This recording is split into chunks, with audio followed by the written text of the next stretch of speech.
Hi everybody, Cynthia here. I'm back with my 13 Haunted Projects of Halloween series. And today we're going to be making this really cute tombstone treat box. And I've used this die in a Jingle Jangle in July series, and I used the largest die for that, and we made a candy cane treat box. We're using the same die today. I'm using the largest one, and if you don't have these dies, I'm going to post a link below. I picked mine up on Amazon, and I'm not affiliated in any way. I'm just going to send you or give you guys the link of where I got mine, but this is quickly becoming one of my favorite dies to work with lately. So anyway, if you missed that treat box, I'll post the link below to that tutorial as well. But we're going to be using this same die set, and I used the largest one.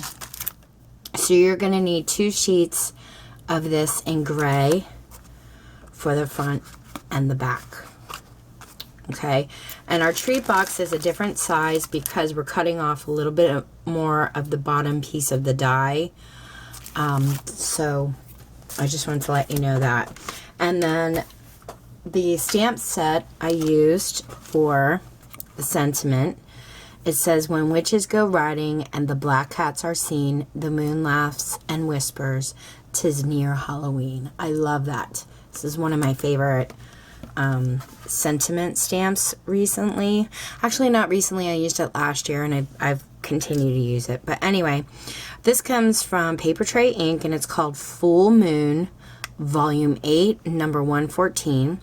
And I will post a link below to Paper Tray Ink. And then this, for the black cat here, I used an Inkadingadoo stamp set, and I got this a long time ago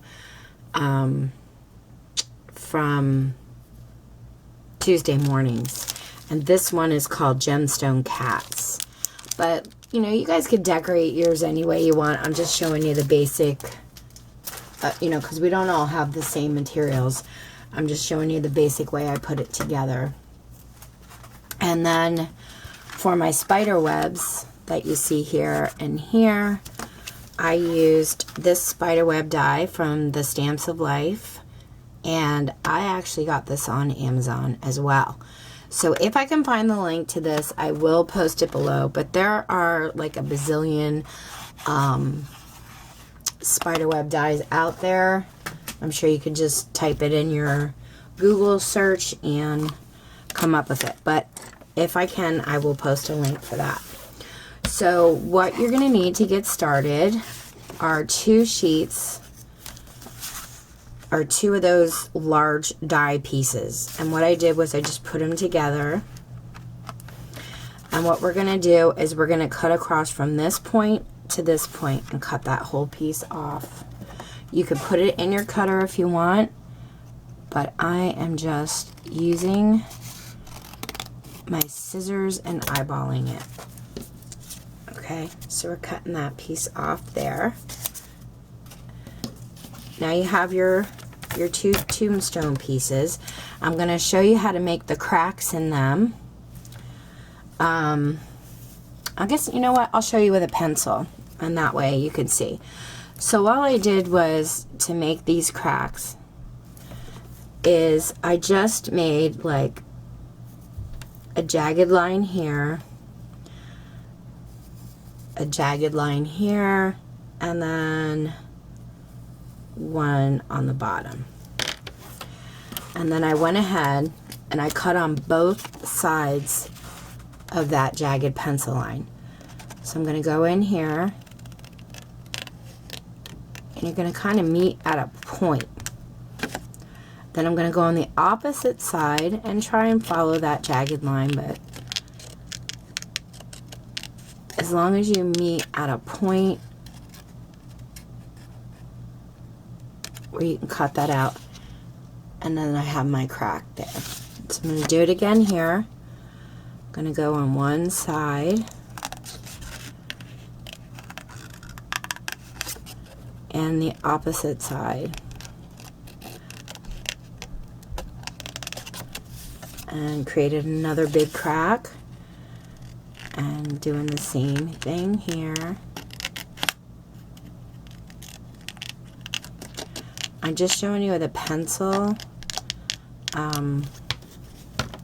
because I thought it might be easier.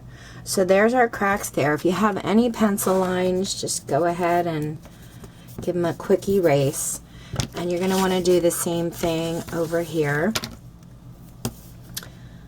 So just kind of draw yourself a guideline, basically. Okay, so those are my 3 guidelines. And I'm cutting on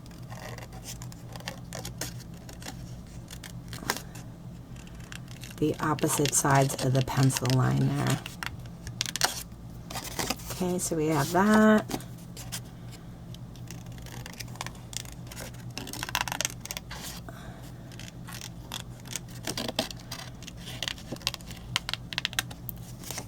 That one.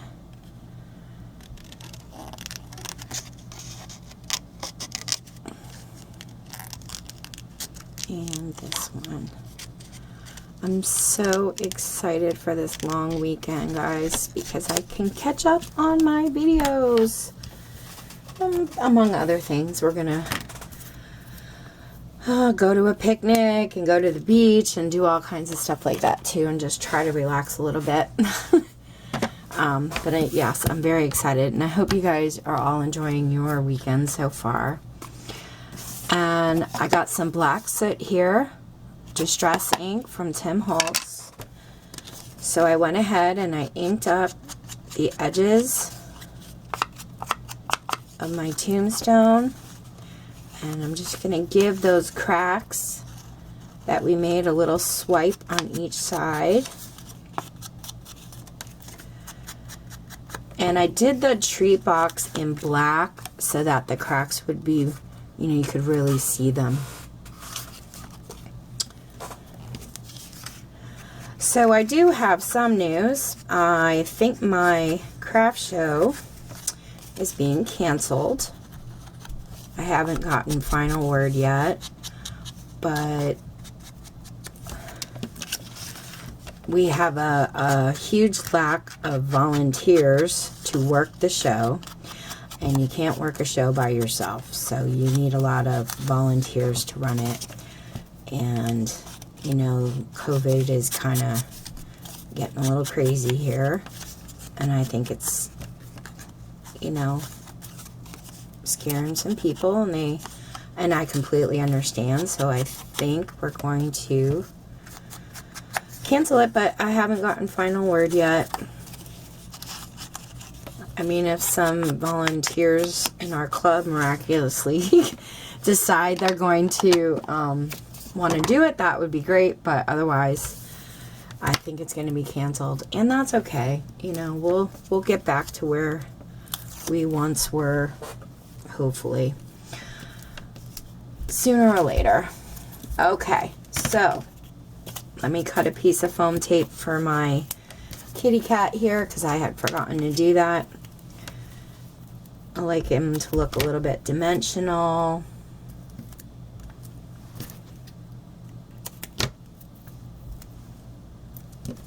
And I have a piece of foam tape for my sentiment as well. And I like to decorate my tombstone before I put it on. It's just easier that way. So I have my die, and what I did was I just went in very carefully and I cut out sections of the web so that I could use them on the tombstone. So I have like 3 sections there, and the bottom,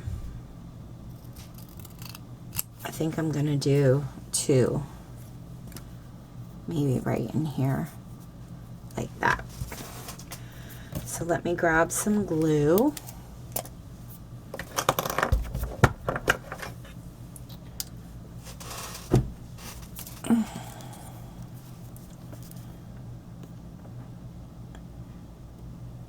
And I'm just going to cut off any excess that's hanging off of the tombstone.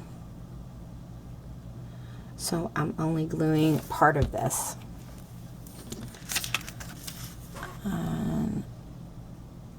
I think I like that right in there. Let me get my rag.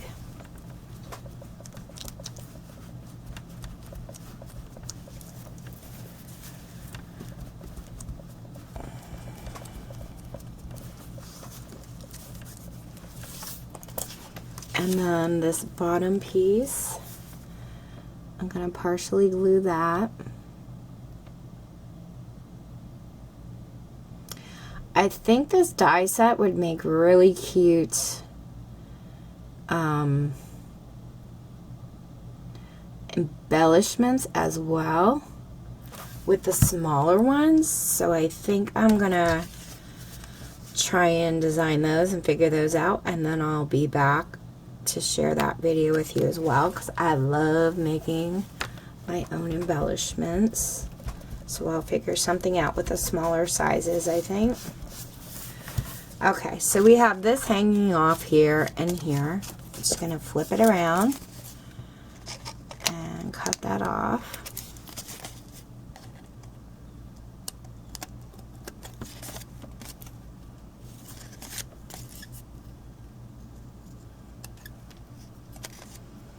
I think there's a little piece there too. Yep.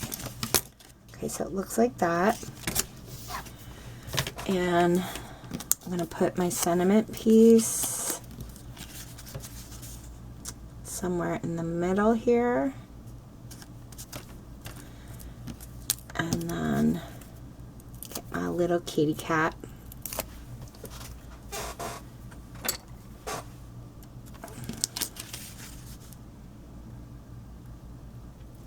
And set them right on the edge there. Okay, so let's set these aside. Those are finished, and we're going to make our treat box. Okay, so what you're going to need for the treat box is a sheet that measures 8.5 by 4 3/4. So if you have, I'll show you on a piece of white cardstock because I have that available. But if you have a sheet that measures 8.5 by 11, and you can end up getting 2 treat boxes out of one sheet of cardstock if you cut it up 4 3/4 and 4 3/4. So I love that because there's no, you know, they only have a little piece left over. Okay, so anyway, 8.5, you're going to line it up. And you're going to score at 3 3/4, and again at 4 3/4, and then you're going to flip it and score 1 inch on both sides. So 1 inch on this side, flip it around to the opposite side, and score at 1 inch again.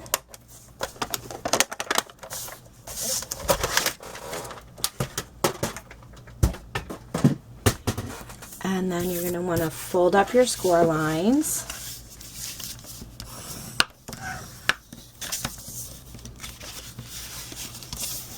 I hope I'm making sense today, guys. I did not hardly get any sleep last night, and I'm just trying to function today, so to speak.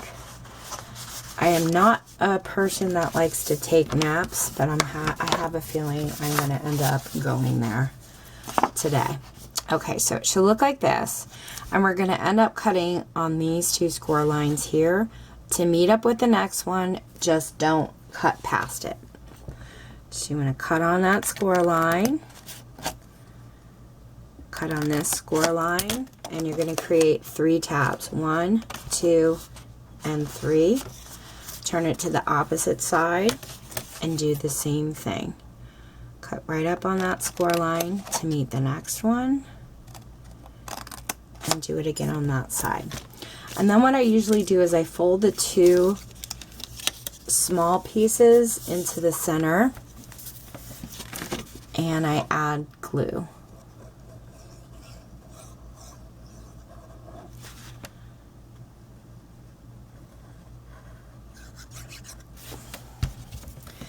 and then you're going to fold up and you're going to meet this side here, this flap here with the little flap.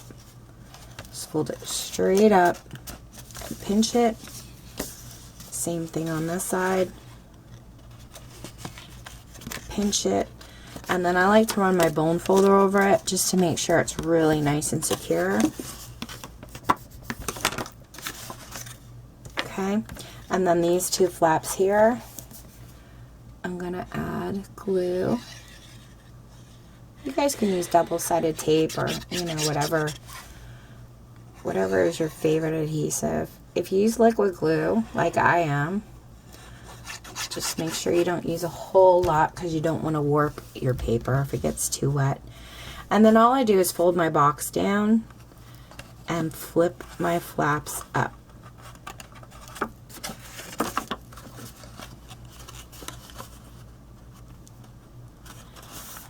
And then run your bone folder over those.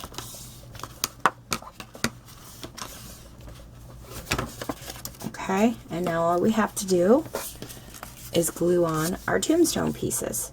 So I'm going to add glue to the box, but then I'm going to go ahead and flip my tombstone piece around and just add glue near the cracks. So I'm going to flip it around, and I'm just going to add a little bit of glue around the outside of the cracks to make sure they get adhered down very well. And then I'm just going to put it on my table and slide it right up to the box. Lay it flat and run my bone folder on the inside of the box to make sure that's nice and secure.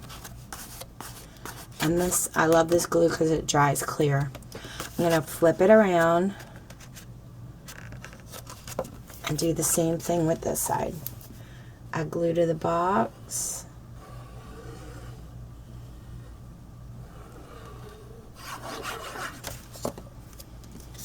Flip this around. Add glue to the outside of the cracks. And line it up. Kind of put my fingers on each side to make sure that my tombstone pieces are balanced, and then run my bone folder over it. And that's it, guys. I can fill it with a lot of candy, and then once you fill it with candy, I just put some bag filler from the Dollar Tree in mine, and that's it. That's how they turned out. So I hope you have fun and give it a try. If you guys have any questions, let me know. Thank you so much for watching. Take care and happy crafting.